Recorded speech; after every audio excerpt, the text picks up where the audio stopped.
आज शादी हो रही थी उसकी, जिसके साथ हो रही थी, क्यों हो रही थी वो कुछ नहीं जानती। उसे तो तख्ती से तैयार होने का आदेश दिया गया था और बिना उसकी अनुमति के उसे तैयार भी कर दिया गया था, मानो एक गुड़िया को कपड़े पहनाकर मंडप में बिठा दिया गया हो। हर तरफ चहल पहल थी और रथें ठहाका लगा रही थी। आदमी इधर उधर दौड़ भाग कर रहे थे। सब खुश थे, बस खुश नहीं थी वो दुल्हन जिसकी जिंदगी आज बदलने वाली थी। वो किसी गुड़िया की तरह मंडप के पास रखी एक कुर्सी पर बैठी थी और हवन की अग्नि को लगातार देख रही थी। उसे कोई फर्क नहीं पड़ रहा था कि उसकी शादी हो रही है या फिर कितने लोग उसके आसपास बैठे हैं। उसे तो बस यही लग रहा था कि वो एक जहानुम से निकलकर दूसरे जहानुम में जा रही थी। यहाँ कुछ अपने कहने के लिए लोग थे, वहाँ न जाने कौन होगा, किसके साथ वो रहेगी। वहीं इसी हॉल के एक कमरे में एक लड़की गुस्से में सामान को इधर उधर फेंक रही थी और उसके माता पिता उसे रोकने की कोशिश कर रहे थे, लेकिन लड़की अपने आपे से बाहर थी। वो गुस्से में बोल रही थी कि आपने उसकी शादी कैसे फिक्स कर दी इतने अच्छे लड़के के साथ। वो तो मेरा होने वाला था, मैं उससे शादी करना चाहती हूँ, मैं उसकी प्रॉपर्टी का हक जताना चाहती हूँ। लड़की चाहती हूँ वो नहीं। लड़की के पापा ने उसे पकड़कर बेड पर बैठा दिया और फिर बोला, मेरी जान, मैं तुम्हें कुछ भी सोचे बिना नहीं करता हूँ। जिस लड़के से उसकी शादी हो रही हो इंसान नहीं, हैवान है। जितनी जिल्लत उस लड़की को यहाँ मिली है वहाँ उससे भी ज़्यादा मिलने वाली है। मैं ऐसा इंजाम किया है कि वे कभी खुश नहीं रह सकती है। और तू कह रही है कि उस जल्लाद से शादी करना चाहती है। तुझे तो सोशल मीडिया पर देखा है मैंने, लेकिन मैंने उसे अपनी आंखों से देखा है। जानवरों जैसा सलूक करता है वो लोगों के साथ। वो आदमी आगे कुछ बोलता और पहले से ही बाहर से आवाज़ सुनाई दी, चलो चलो, लगता है बारात आ गई। हम तो देखो खुशी का दूल्हा कैसा दिखता है। आदमी ने लड़की को छोड़ दिया और बोला, तो अब मुस्कुराकर अपनी प्यारी सी बहन को विदा करो ताकि सबको लगे कि हम अपना फर्ज ठीक से निभा रहे हैं। लड़की ने अपनी माँ की ओर देखा तो उसकी माँ ने भी कुटिलता से हंसते हुए हामी भरी और तीनों बाहर आ गए। सब लोग दूल्हे को देखने के लिए बेताब हो रहे थे। वो हो क्यों नहीं, वो एशिया का सबसे छोटी उम्र और सबसे बड़ा बिजनेसमैन था, रजत सिंधानिया। जितना बड़ा नाम उतनी बड़ी काम। रजत सिंधानिया दिखने में बहुत स्मार्ट और हैंडसम था। ये लोगों के सामने बहुत कम आता था, लेकिन सोशल मीडिया पर एक्टिव रहता था और अपने फ़ोटो शेयर करता रहता था, लेकिन फ़ोटो से कोई उसके हाव भाव का पता नहीं लगा पाया। कोई कहता कि ये इंसान नहीं जानवर है, कोई कहता कि ये दिखने में खटूस टाइप नहीं है, बस लोग बदनाम कर रहे हैं। सब लोग बारात के स्वागत में खड़े हो गए और इंतज़ार करने लगे। तभी बड़ी सी गाड़ी आकर सामने रुकी तो उसके चेहरे चमक उठे। उसमें से लगभग 6 फीट का अच्छा कद काठी का लड़का बाहर निकला। उसके सेहरा बांध रखा था और ब्लैक कलर का सूट पहना था। सेहरा रहने की वजह से किसी को उसका चेहरा दिखाई नहीं दे रहा था, लेकिन लोग तो उसके ऐसे देख रहे थे, खुशी हो रहे थे मानो कोई देवता आसमान से उतर आया है। ये रजत सिंधानिया था। वो अकेले ही उन लोगों की ओर बढ़ गया था तो सब लोग खुसुर फुसुर करने लगे कि वह अकेला ही क्यों आया है। क्या उसके परिवार में कोई नहीं, या फिर से लेकर नहीं आया है। रजत वैसे ही सबके पास पहुंचा। सबके मुंह बंद हो गए और एक झूठी मुस्कान सबके चेहरे पर खिल गई थी। अंदर मंडप के पास बैठी खुशी शर्मा के ये तक एहसास नहीं थी कि वो उसके आस पास कोई नहीं है। वो अकेली हॉल में बैठी एकदम जमीन को निहार रही थी। तभी पास मंत्र पढ़ रहे पंडित ने कहा, बिटिया तुम काफ़ी देर से यहाँ बैठी हो, बोर महसूस हो रही हो। पंडित जी के अचानक बोलने से खुशी थोड़ी डर गई और बिना कुछ बोले सीधे होकर बैठ गई। पंडित जी ने फिर से मंत्र बोलना शुरू कर दिया। बाहर खुशी की चाची रजत की आरती कर रही थी और शादी की सारी रस्में कर रही थी। तभी एक औरत ने रजत को देखते हुए कहा, बेटा आप अकेले आए हो, आपके परिवार वाले नहीं आए। रजत ने अपना सेहरा को एक ओर करके कहा, आपकी बेटी भी तो अकेली ही हो गई जाएगी और शादी मुझे करनी है, परिवार वालों को नहीं, इसलिए ज़्यादा दिमाग मत लगाइए।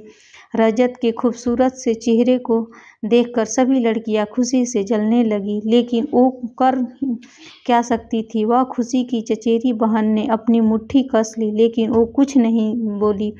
रजत को अंदर ले जाया गया। रजत ने एक नज़र खुशी को देखा, फिर मंडप में आकर शांति से बैठ गया। कुछ देर बाद खुशी को भी मंडप में बिठाया गया और दोनों के फेरे हुए और अब दोनों पति पत्नी हैं। पंडित जी ने फिल्मी डायलॉग बोलते हुए कहा तो सब हंस पड़े, लेकिन न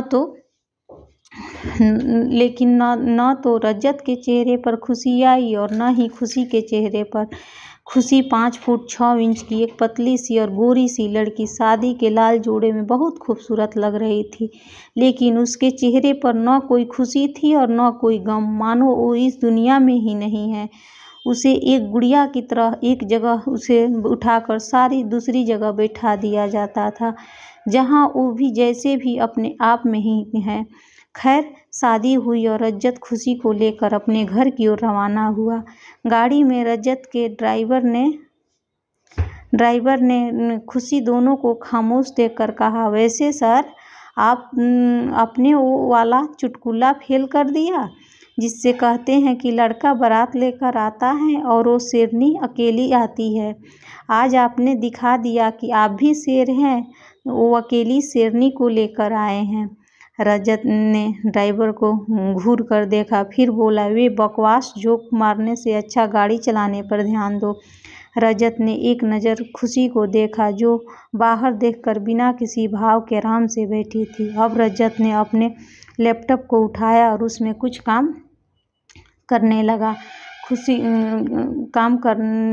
खुशी को न रजत से कोई फर्क पड़ रहा था, न किसी ड्राइवर के जोक से। वो तो बस अपनी किस्मत पर अंदर ही अंदर रो रही थी, क्योंकि बाहरी आंसू तो उसके कब के ख़त्म हो चुके थे। 10 साल से वो अपनी बाहरी आंसू को बहाती रही, लेकिन अब वो रोती नहीं, वो होता था उसे सहती और बस सहती ही रहती थी। चाचा चाची और बहन के जुर्मों की सारी हदें पार हो चुकी थी और अब उसे बिना बताए उसकी शादी कर दी गई। उसने इन 10 सालों में अपने आप को एक चुप्पी कैद कर लिया था। अब उसे कोई कुछ कहता तो वो बिना कुछ बोले मान जाती थी। बोलना हंसना तो भूल ही चुकी थी। उसकी ज़िंदगी में बोलना और हंसने की कोई वजह थी और न कोई ऐसा था जो उससे बातें करना चाहता हो, इसलिए उसने अपने आप को अपने अंदर ही समेट लिया था।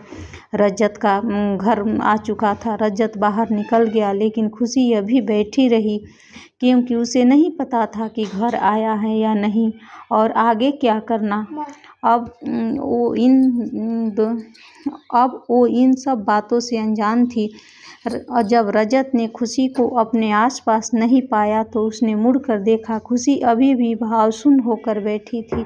रजत के चेहरे पर गुस्से के भाव आ गए, लेकिन तभी एक दुबला पतला सा लड़का उसकी ओर देखता हुआ आया। उसकी उम्र लगभग 17 साल की थी। उसने रजत से कहा, भैया, मैं लेकर आता हूँ मेम साहब को। रजत ने लड़के को खुशी को लाने का इशारा किया। वो लड़का दौड़कर खुशी के पास गया और कार का दरवाज़ा खोलकर बोला, मैडम, घर आ गया है, आप बाहर आ जाइए, सर आपका इंतज़ार कर रहे हैं। खुशी ने अपने लहंगे को संभाला और बाहर आ गई। वो एक बहुत ही खूबसूरत से घर के बाहर खड़ी थी। उसके ठीक सामने एक सुंदर सा लॉन था, जिसे देखकर खुशी को थोड़ा सुकून मिला। अब वो पलटी। वो सफ़ेद पत्थर से बना एक खूबसूरत सा बंगला था। तभी उसकी नज़र रजत पर पड़ी। रजत उसे उसी की तरह बिना किसी भाव के देख रहा था।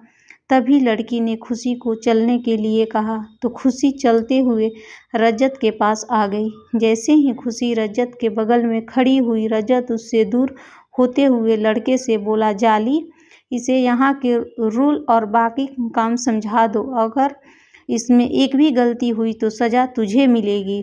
लड़का, जिसका नाम जाली था, उसने हाँ में सिर हिलाया तो रजत चला गया। वहीं खुशी रजत को हैरानी से जाते हुए देखने लगी। जाली ने खुशी को देखकर कहा, आप बहुत खूबसूरत हैं मैम। खुशी ने जाली नज़रों से जाली को देखा और अंदर ही अंदर उसे एहसास हुआ कि पहली बार किसी ने उसकी तारीफ़ की है, इसको इज्जत दी है। इज्जत दी है। अब जाली ने खुशी के चेहरे पर कोई एक्सप्रेस नहीं देखा। वो उदास होकर बोला, आप भी बिल्कुल सर की तरह ही हैं, आप भी बिल्कुल सर की तरह ही हैं, लेकिन आपको यहाँ नहीं आना चाहिए था, ये जगह आपके लिए नहीं है।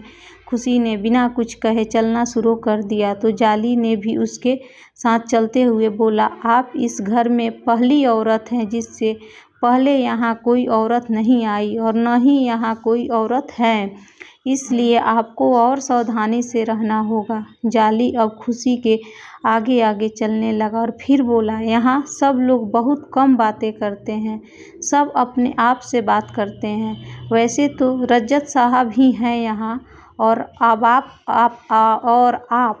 और एक कमरे में एक वृद्ध आदमी हैं जो कभी बाहर नहीं आते हैं, शायद वो बीमार हैं और आपको सुबह नाश्ते के लिए 8 बजे डाइनिंग टेबल पर आना है। 1 मिनट भी लेट होने पर आपको नाश्ता नहीं दिया जाएगा। नाश्ते की टेबल पर ही रजत सर से आपकी मुलाकात होगी और आपको जो बात करनी होगी वहाँ कर सकती है। फिर दोपहर का खाना आपके कमरे में पहुँचा दिया जाएगा। आप बाहर नहीं आएगी क्योंकि तब तक सर यहाँ नहीं होंगे।